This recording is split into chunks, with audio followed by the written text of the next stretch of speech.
This is part 2. To me, culture is about identity, knowing who you are, what you believe in. For me, it's about family, it's about the food, and about being myself, really. Positive culture is being acceptable. People recognize who you are and that we are all different and we come from various aspects of life, and acknowledging that we are all the same. For me, that's the big thing in terms of culture and diversity. I lived in a place where there were no black people, and one day when I saw somebody of my own color, I actually felt like I knew them, and we quickly linked up together and we became friends forever. We're still talking now. So having somebody that understands your cultural background, the food you like, where you can find it, tips about hair, that's brilliant. It always makes me happy. Community is about people coming together to form as one and just to make, have each other's backs, I guess. You can break community down into small sort of communities, so that's just like your surrounding neighbours, but I think a community to me is about a whole town or whole community coming together. I think it's just about friendships and forging relationships and having each other's backs. Culture's just being inclusive to everybody, so within your communities it's about just embracing everybody's differences and just making sure that you've all got each other's backs, wherever your creed, wherever your colour. It just means us all being as one, and I feel as one where I feel most comfortable when people around me are welcoming. They've got open arms and I don't feel nervous in the environment that I'm in. So that's a place called Sitges on the Barcelona coast, and I'm actually going there next week because it's a place where it's probably known for welcoming the LGBTQ+ community, and that's probably why, because I'm part of that community, I get off the train after coming on a long flight and I just feel a sense of relief, and I just feel as if I fit in, and I feel as if that's somewhere that I could live and embrace the people and the culture that they create. Helping each other, looking after each other, caring for each other. Happy, relaxed, enthusiastic, positive, good mental attitude, and proud to be Welsh and British at the same time.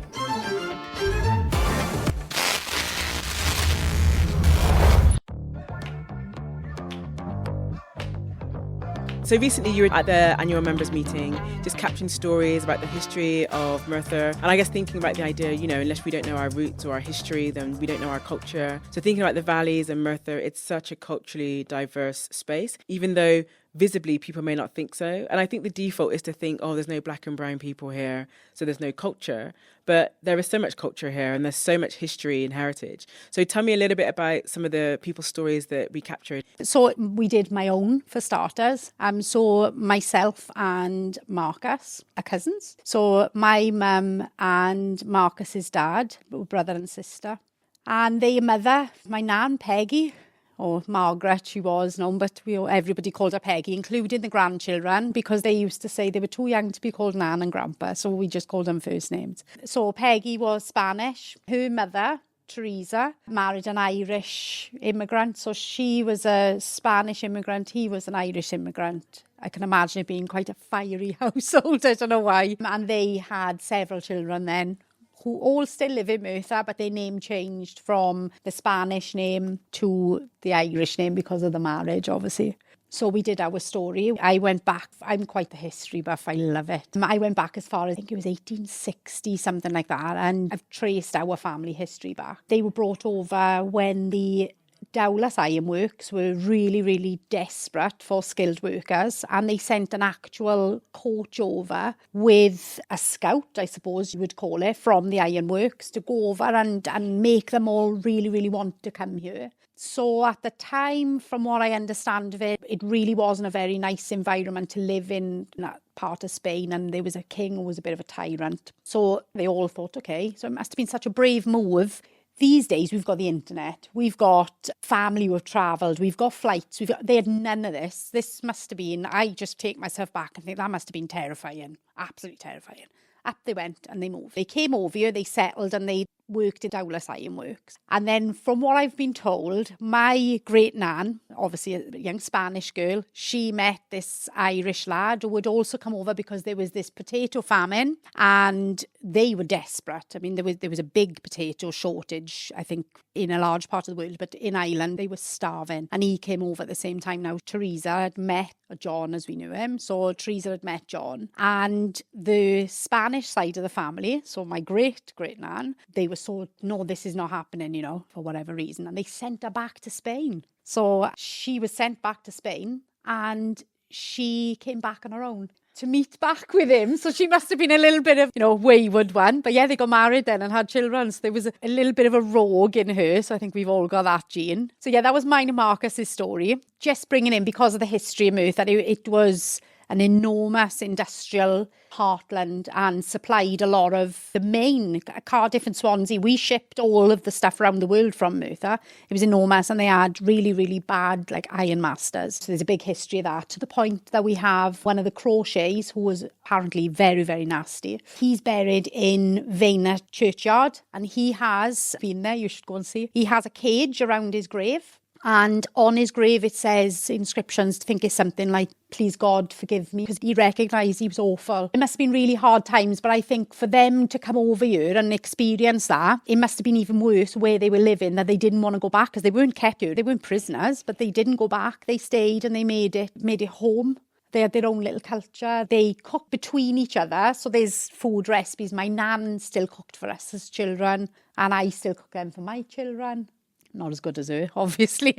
I think there's something in there as well. Like, everyone's stories are connected in different ways. So like, my mum is a first generation migrant, and then obviously me and my brother were born in England. And I know that one of the questions you're asking is, where does your story start? And I was saying recently, like, for me, my story starts because, you know, a woman is born with all the eggs that she'll ever have in her ovaries. So at the point that my mother was inside my grandmother, she had all the ovaries and I was inside. So for me, my story starts inside my grandmother. And when you reference then this wayward streak that's kind of ran through your family, I feel like that those generational sort of experiences, those emotions, the trauma, the good, the bad, it kind of does go through the body because you're also in it in some ways. Genetically linked? Yeah, genetically linked, 100%. Then also there's like obviously the culture of how you're raised and you pass traditions down and then everybody puts their spin on it. It is a bit like the whispering game and it does change as it goes down, but there's still an essence of the story in there as well. So I think that's beautiful. I spoke to a tenant member of ours as well, who is from Burma, and her father was in the Royal Air Force Nursing Corps. He was in India and he met her mum and they got married, and her mum was Burmese. She always wanted to stay where they were living in that area of the world. That was part of the deal. I'll marry you, but we have to stay here. And he agreed. And then from what Fran explained to me was that then India had independence from Britain and they made all the British leave, which meant that this was Fran's dad. So they were in a bit of a pickle, you know, what do we do? So she agreed to come back to the UK with Fran's dad. So there was the mum, the dad, Fran and her brother. And just as they were about to board the ship, because there was loads and loads of British people living there at the time, and her brother had whooping cough. So he was really unwell and they wouldn't leave him board the ship. But then they left and boarded another ship because he was in the nursing corps. So he had to be the nurse then on the ship. And they came back and they didn't move to Merthyr, even though he was from Merthyr, her dad. Her mother didn't want to come to Merthyr because she'd had a derogatory comment made by his stepmother. His stepmother had rung him and said, your dad has passed away, made a reference to the reason he had passed away was because of the wife that he'd chosen. And for me, I felt quite angry and upset writing that because it's not something that I would have heard. I didn't know whether I was meant to write down or whether she was just giving the shock. So I said, do you want me to put that in? Absolutely, she said. And I was like, okay. I thought to my head, I'm going to have to run this past somebody first. But I put it in and then obviously checked that we were able to put it in because I didn't want somebody else to read it and feel that it felt like a bit of a kick in the stomach moment to write it. Because I thought, oh, that was awful. Why would somebody be so nasty? So that story was there. The auntie of her father had been more like a mother to her dad when they were growing up. So he wanted to come and see her when they were back in the UK. And after a couple of months, they came to Merthyr for a holiday. You don't hear of that these days, but yeah, they came to Merthyr for a holiday. And she was a bit apprehensive, but she came. And she had such a warm welcome from everybody, including this auntie, that she literally said, this is where I want to live. And she moved here. Fran made a point of saying, for the whole time that my mother lived here, she identified herself as Welsh because she'd been made to feel so welcome. She had so many friends and family. And again, it's a cultural thing. We cwtch in Merthyr is what we do. And we like to cwtch strangers. We smile and it's a welcoming smile. So it's like one big cwtch. What's cwtch? A cwtch. A cuddle. It's a cuddle. Oh, it's a cuddle. Not Okay. a cuddle. I can see Tara is like putting her hands together like a cuddle, and I was like, it's a cwtch, a cuddle. Yeah. Okay. So as you said earlier, that's lush. That's a thing we say in Merthyr. Cwtch is another one. So if you hear cwtch, it means a big warm hug, basically. All right. We don't use the word hug. It's always a cwtch. It's funny because at the meeting the other day, like one of the residents, I think, just came up to me and was like, "Oh, all right," and she's like, "Can I give you a hug?" Maybe she said cwtch. I don't know, but she said something, and it just came in for the hug. Yeah. And I'm not really a hugger, but I was just like, I am a hugger, but people that I know, but not people that I don't know. Do you know what I mean? So she came in for the hug, and I was just like, oh, when someone's arms are already open, I was like, what are you going to do? You're just going to accept it? So I accepted the hug. And I was just thinking, all my friends that know me would be like laughing hysterically because, oh God, Mena's been touched by somebody. But I was just like, yeah, like, do you know, but it was so nice because, like, you're right. People in the valleys or Merthyr are kutcher. Kutchers. Is kutcher a word? Kutcher. A kutch. They're kutch people. But Yeah. it was. I embraced it. Absolutely. I went with it. You'll have loads of them, Mena, while you're around here. We cwtch for celebration. We cwtch for people being upset. Yeah, we just cwtch. It's a good thing, innit? We cwtch for celebration. We cwtch for people being upset. Yeah, we just cwtch. It's a good thing, innit? Culture, community, they're really closely linked. What does community look like for you?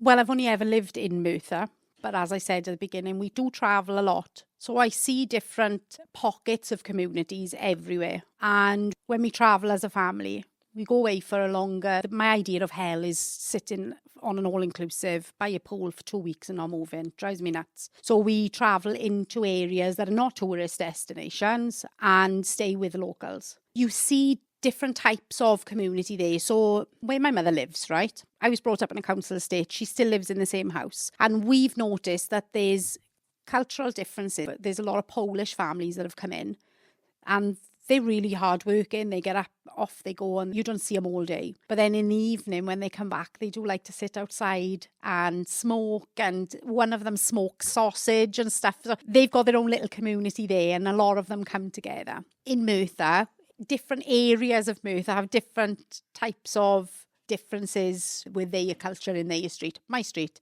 I see my neighbours, we say hiya. We don't borrow sugar off each other. None of us are home, we're all in work. My street is different to my mother's street then. But community for me comes together when there's a time of crisis. We don't walk away. We don't stick our head in the sand then, I think is the saying. We had a fire in our street. Now, as I just said to you, we speak to the immediate neighbours. Right? I love my street, and I like my neighbours. They're lovely and quiet and what have you. But we don't have lengthy, friendly chats. I've been there 17 years and still I know hardly anything about them, right? We had a fire in our street, which was random. It was an electrical fire. Nobody could have prevented it. The house was empty, but there was dogs in there. The panic and the connection we all made that day to make sure everyone was okay. Me explaining to my children about fire safety and the electrical safety. Stop leaving your phone chargers in because that's what had happened. And then after the event, bear in mind that none of us really know each other. I went around and knocked every door on our street just to explain to them, family had said thank you, and we collected money and gave them money. We collected toys and took it in. That to me is community. Is coming together and knowing that you can rely on the people that you live amongst. To flip that on his head, if they'd had that fire and there was no community in our street, nobody would have even come out of their home unless they were in danger, and nobody would have even reached out to see if they were okay or if they needed anything. It sounds like you've got like a shared understanding. Like everybody on the street is happy to greet each other and you say hi, but people are living their own lives. Yeah. But like you said, in a time of crisis, people are there. And I guess like for me it's funny because like with my street I know my neighbours' movements because I'm that person at the window. If I hear something I literally jump up like really quickly. Normally I'm quite slow getting up. I'm now peeping out the window or peeping out the side of the curtains, just seeing what number 12's doing, what's number 17 doing opposite, knowing the movements. There's lots going on. And it's funny because like my partner is in the WhatsApp group for the street, which we only just discovered recently by chance, but I'm not in it because she's in it. So I almost feel like I'm not part of the street community because no, I was like, well, where am I not in it? And she's like, well, they just invited me. But I love it. So she's in it. So she gets all the gossip from like the group. And then I'm like, well, what are they saying now? And then she'll go through and read out all the messages. And I'm like listening away. And then meanwhile, I tally that up with what I've been noticing. Yeah. But that's my little geeky street thing. But I think at the same time, if something happens, you do know all the neighbours on your street. And you do know that that's the family with kids, or that's the older lady that lives on her own, let's go and help her with the bins, or you do know if someone goes away. But I think there's something there as well. People talk a lot about the fact that there's nothing like a natural disaster to bring people together. And obviously natural disasters, they happen, it's nature. Some people might argue it's sort of human influenced nature, but still.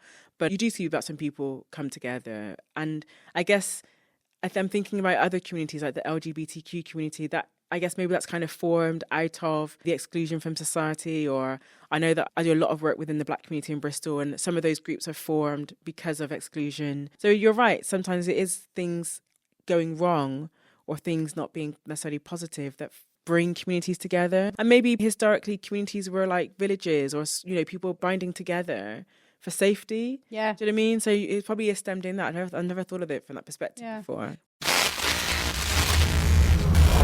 We've talked a lot about when it goes well, what culture looks like, what community looks like, and some examples of when it goes well. I guess for me, example of when it went really, really badly, I got invited to this brunch up in London. It's like a Black women networking brunch by this American organisation that had come over. And I was like, yeah, cool, like I'll go. So I travelled from Bristol up to London, and it was at the Mayfair Hotel. Lovely. Well, you say lovely. I didn't know the Mayfair Hotel was going to be lovely. I just thought, yeah, hotel, networking, I'll go. I was going to this picnic event in the afternoon that I'd already booked into, and I thought, right, 2 birds, 1 stone, I'll go. I turned out, I was wearing like a black shirt, these burgundy, just sort of trousers, some trainers. I was like, it was a Saturday, and it was like summer, so it was like semi-casual. I literally arrived at the hotel. As soon as I went through the doors, I was like, oh, this is a posh hotel. I'm not dressed right. And I thought, okay, well, I'm here now. And I was half an hour early. Oh, no. I thought, oh, whatever. I go up to the room, and then this woman opens the door, and she literally looked at my feet, really slow motion, like looked me up to my head and my hair. I had my natural hair, my afro out, and there's a whole another conversation about whether that looks professional or not, but I had my hair out. And then she looked me back down again, and she kind of was like, and how may I help you? And I was like, oh yeah, hi, I'm here for the brunch. And she looked me up and down again, and she was like, well, you're 30 minutes early, so we'll see you soon. And I was like, oh yeah, sure. And then I kind of left, and I thought, oh. So I stood in the lobby, and I was like, do I go back in? Because I've literally got this so wrong. And I thought, you know what, Mena, you're here. You're just going to have to own it. You're not wearing the right clothes, but you didn't get the memo. Like, get over it. Because this woman was dressed to the nines. Like, she was dressed in like a 2-piece suit. There's another woman there, like, and she was dressed to the nines as well. And I thought, I just have to own it. So I went back half an hour later. There's 20 women in the room. Everybody is dressed, not even like just Gucci, like brands I don't even know the name of because it's that high-end fashion. And I just walked in with like trainers on. Oh. And I was just like, oh, don't feel sorry for me. Because I was just like, well, I'm just going to own it. So everyone would. Absolutely. And I thought, you know what am I going to do? I'm here. So I sat down. I know within an hour, the Prosecco was flowing, everybody was eating, and then everyone was fine. And like within an hour, I owned the space. I was talking about this campaign that I was running at the time, and then everyone was listening, and it was really great, engaging. By the end of it, everyone's taking pictures. I said to the organisers, look, I'm so sorry. I didn't know that it was a formal brunch. Like, they're like, oh, that's fine. But then I left, and I'm so glad that I stayed, because obviously I didn't get the memo of the brunch culture of what this was about, which was like professional, high-end women networking event was what it should have been. Someone's like, oh, it's a brunch. I was like, yeah, great, I'll pop along for this brunch. Yeah. So for me, I got it wrong. But I guess what coming out of that, the future events that I got invited to, it did say on the invite formal dress wear. So they obviously amended the rules of what they tell people. So I like to think I influenced that, or they were just sending it to me. I don't know. Only you get that invite, formal dress. Yeah, make an effort next time. Quite a tame example, but the fact that I went back, I didn't leave feeling awful or embarrassed or like, oh my God. I was just like, do you know what? I just owned it. And once everyone had a few drinks, nobody cared. Some amazing networks came out of that. So have you ever been in an environment where like you've completely got it wrong? All the time. I absolutely own it. It is what it is.